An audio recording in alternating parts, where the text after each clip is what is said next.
you're just starting out as a solo musician in a band, or you're wondering how people actually get gigs, not theory, not YouTube guru nonsense, but real gigs that actually pay, this is the video for you. What's up, guys? It's Eric Vaughn, the working musician, and I've been playing professionally for 26, going on 27 years now. And I've gone from begging for gigs to now having to turn down gigs because I simply don't have time. I make over 6 figures a year playing music, and none of that happened by accident. It happens by understanding how booking actually works in the real world.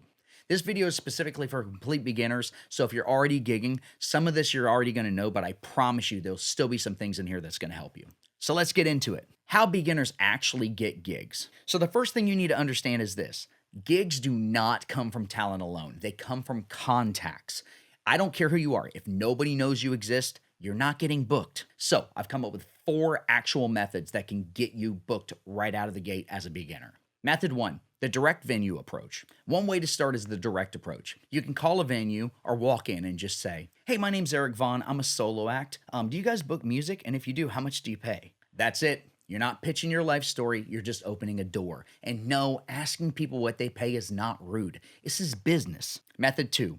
Open mics. The right way. The other way, and this is how a lot of people actually get their first gigs, is actually open mics. But open mics are not only just about playing, they're about networking. Start taking notes. That's a very important word. Most open mics are actually full of musicians who already play out. Those musicians have friends, their friends know bar managers, so on and so forth. Man, that's how it works. You just got to know somebody. I literally walked into an open mic when I was 13 years old. I played, I talked to people, and that night, the guy running the place pulled me aside and said, "Hey, do you want to come do a real gig?" And that's how it starts, man. It's not magic. Just show up. Method 3, the trial run, or what I call a free audition set. There's a third way that can get you a gig, and this one works actually surprisingly well if you do it right. So you walk into a place that already plays live music, and you say, "Hey, do you guys book live music?" And they say, "Yeah, we do." And then you say, "I'd be willing to come in and play a free set for you guys just to see if I'm something that you guys would like to book if you're willing to let me do it." And if they say yes, you're in. Now, let me be clear. This is not something you do forever. This is a foot in the door move, and I've done this myself. I've literally rolled up into a place, asked if they played music, and I've said, "Hey, I got my rig and my guitar in the truck. Do you mind if I just set up and play for a couple hours, just maybe for tips or something?" And I did it, and then they booked me on the spot. And this happens more than you think. You're not begging. You're offering basically a risk-free audition. But here's the rule. You do this once to prove yourself. After that, you're getting paid. Method 4, the warm intro. Now here's probably the best way to get gigs, and it's actually the fastest. Know somebody who already has an in with the venue. If another musician, a bartender, a manager, or like a regular vouches for you, your chances go way up immediately. Venues trust people that they already trust. If someone says, "Hey, this person's solid and they're easy to work with and they bring people," you just skipped half of the line. And that's why networking matters so much. And there's another version of this that actually works really well too. If there's a band or a solo act that's playing there that night and they let you sit in and play like a song or two, that's basically a live audition. And if you sound good, you're easy to work with, and you don't make it weird or anything, and you just prove that you can hang in front of the people that book the room, that's got a lot of people a lot of gigs. Know your venue, solo versus band. Okay, so now you need to know your venue, solo versus a band. And this part is really important, especially for solo musicians, okay? You need to know what kind of venue you're walking into.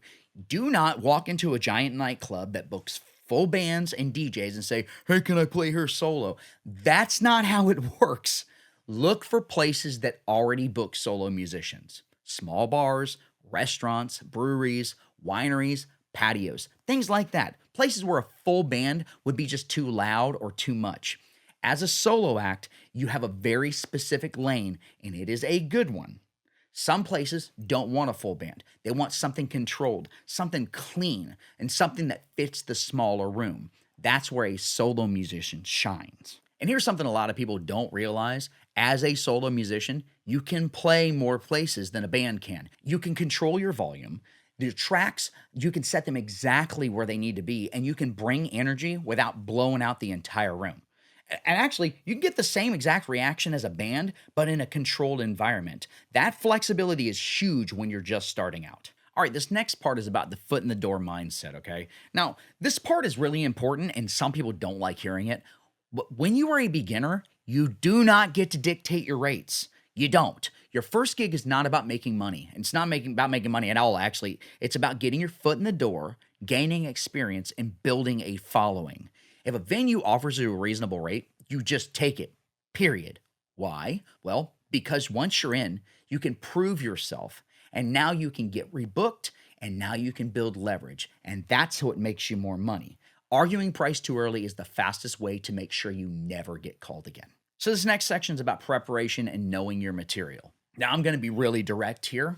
Do not get your ass on stage without being able to deliver. If you're booking gigs, you should be able to comfortably play 2 to 3 hours of material straight. And I don't mean like kind of know the songs. I mean know them. I'm talking, you should not be learning songs on stage. You should not be looking and guessing for lyrics. You should not be hoping that the chorus comes back to you in some way. I mean, this work happens at home. You do not do that on stage. Open mics are where you can test. Gigs are where you got to execute. The musician who stands out are the ones that walk in prepared. And that's what gets you remembered, and that's what gets you recommended, and that's what gets you rebooked. So this next section is actually about how to show up on the gig, and this matters more than you even understand, okay? Now I'm going to walk you through exactly how this should go when you arrive at a place that you have never played before. This sounds simple, but a lot of people screw it up, and I'm going to make sure that you're not one of them, okay? So you walk through the door, and the first person you see, you're going to smile at them, and you're going to say, "Hi, my name's Eric Vaughn. I'm your entertainment for today. How are you?" This first impression matters way more than you think. Trust me. And after that, you say, "Awesome. Can you tell me where I'm supposed to set up and play?" You have opened a dialogue with somebody and they already know that you're friendly. Trust me, they're going to tell everybody, "That guy's really nice." That's where you need to be. And you need to be that person, not just putting on a fake act. Just be nice. If the person who booked you is there or the owner is there, you always go up and you say, "Thank you so much for having me," or "Thank you so much for booking me." Always. Every single time. How you treat your employers is exactly how you're going to be treated in return, unless they're an asshole. And yeah, those exist, but the goal is to not have to work for them too terribly long. Trust me. And they gave you an opportunity, and you always catch more flies with honey than you do with vinegar. Oh, and just because you're off stage doesn't mean you're not performing. Everything is a performance. Your attitude, how you talk to staff, how you handle problems, always be friendly, always be professional, and always be in a good mood. Even if you're not, always be in a good mood. It's show business for a reason. So look, if you're a beginner, this is your roadmap. It's simple. Make contacts, use the right venues, leverage people who already have an in, get your foot in the door, gain experience, build a following, and show up like a professional. Even though you're not yet, but you're going to get there. So keep watching my videos. In the next video, I'm going to do a beginner's gig checklist, what gear you actually need, what to bring, what not to cheap out on, and how to avoid the dumb mistakes that everybody makes at first. And I'm also going to tell you something that most musicians get completely wrong. Even though being on stage is important, your most important time at the gig is actually your break. If this helped you, do me a favor, like the video, subscribe to the channel, and follow along for more. This channel is all about making more money, building a real following, and being a successful working musician. I, once again, am Eric Vaughn, the working musician, and I will see you in the next one. Later.